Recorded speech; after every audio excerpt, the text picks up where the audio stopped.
E whakapapa tu ka inga malu tatu whakataki. Tuku tō whei te aho nei kuto i te palo ki hake i te kolo o hunu ki malu i aliku i te api o Paulo Pakaina. Paulo Malope e tau kataki pia mo te Malolo pe i te aho nei. I whoki Malope nile. Si au kataki pe pia mo si to hoa ki o te ngāwe. Whei ai pe ki o ki tua ngāne ka mai moia. Malope tā kato kataki.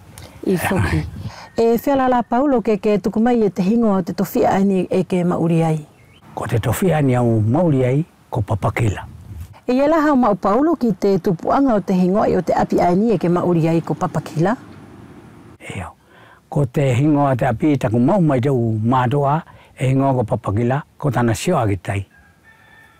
Ko ia ae e hingo ko Papakila ka ki te kere ne teke te tōko ia ko te kere au hifu. Ne ngata pēha hake nei I ni ututai.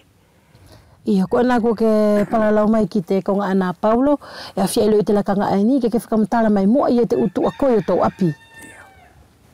Ko te tōkoi e mātōkoi pē mo meka, pilai. Hei. Pē au hau ki heni, tōkoi mo te whāmeri hawhoka, he ne ohana mai e a te whoha te tangata o hao Pakaina, mo teowhawhino hawhoka. E ke tua koe la moha whoka I te whahaia tawhiki mua? I te whahaia e kotona tapai mea la o aruia, o hake e ki uta. Ka ki Papakila, e hake ia he, ki awhara, ki luru. Ngā taanga aia te tua koe o Papakila I te whahai uta? Whahai uta. Kai whewhai ki te whahaia ni o te tai? Ko te whai te tai, hifo sieni ki lawaki. E ingoa te konga mea ko lawaki, mono whai tai. Matatai ai? E ko te matatai ai.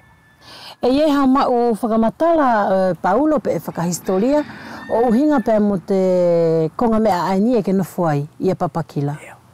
Ko te historia e o mau mai taku mātua, ko te kere ne mau e hihifo.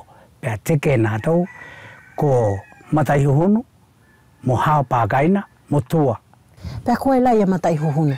Mataihuhunu, ne nofo I loto a koto nofo anga ai fo I ei la tangata a torio.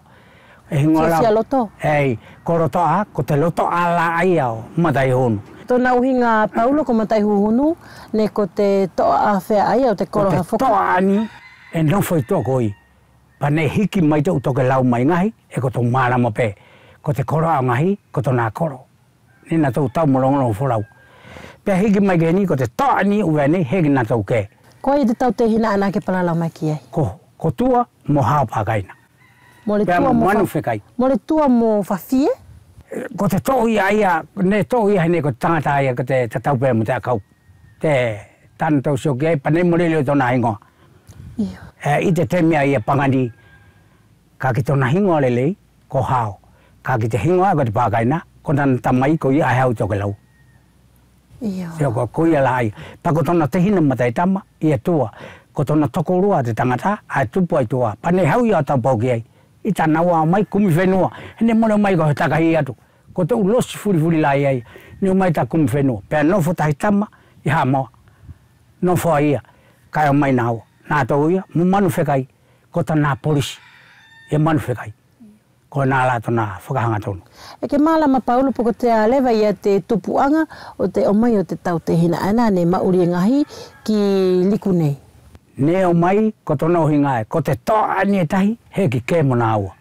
E ko tau mahino pē, ki tari e tumu, kamatama reu tari e tumu, ne urua tau e molongono whorau, fura longono whorau. Tuka hau whakau mea, ko te whainga longono whorau, pē mori mamate. Pē nā tau I a tari e tumu. Tau I, ma reu. E ko tau si ora, e te no whangai, I uto fua, I te murita o ngauta, pē mo te kofe, ai te hifo a ki a koutou ki matala ko te maweu la I a tari e tumu. Ko tōna tau I nā tau. Ko tōna uhinga ala I te timu a Paulo ne ngata pei a likuia I te whahai ana. I niu tūtai. E hake mai heo. Ei, hake whakahema.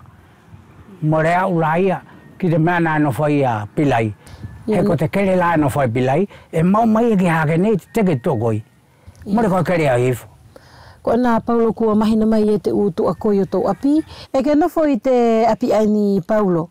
Ko te whahai ani o te Pakaina tau tamai, pe ko te whahai o tau whae? E au nofo, ko te Pakaina. Ko taku matua, he ko taku matua, ko te whaha hao Pakaina.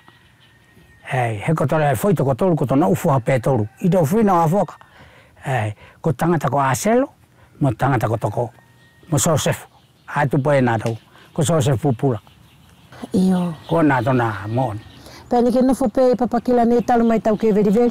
oho ne au no fo i mo he ne au tupu i mo i lava hau ai ne hoki au o hana lao i mo ka ne ho tupu taku mawai mai ko fi hau tau po taku tamai ke mauri pe ho ai pe nai mai e fia taku hau ke na whakamahino te ukonga he maritu pepa he pe na whakamahino mai ai te kako ai muri da matau family ko na la u ye tu ka ko e u whanau mo te u ki tonga ne Ko whakamalo atu Paulo. E au whakamalo pēu moko puna mo ki tonga ne ko roa mai e au whakapapa tu ki te kāinga e mamata mai ki a tātou kai e ni paralau mo ni mea e tauhara ko tō tuku ka aru mutao ka ka tō whakalei mai ko tahi a ni matoa wale vei e moro koi matoa i ata mai Paulo e ko whakamalo atu.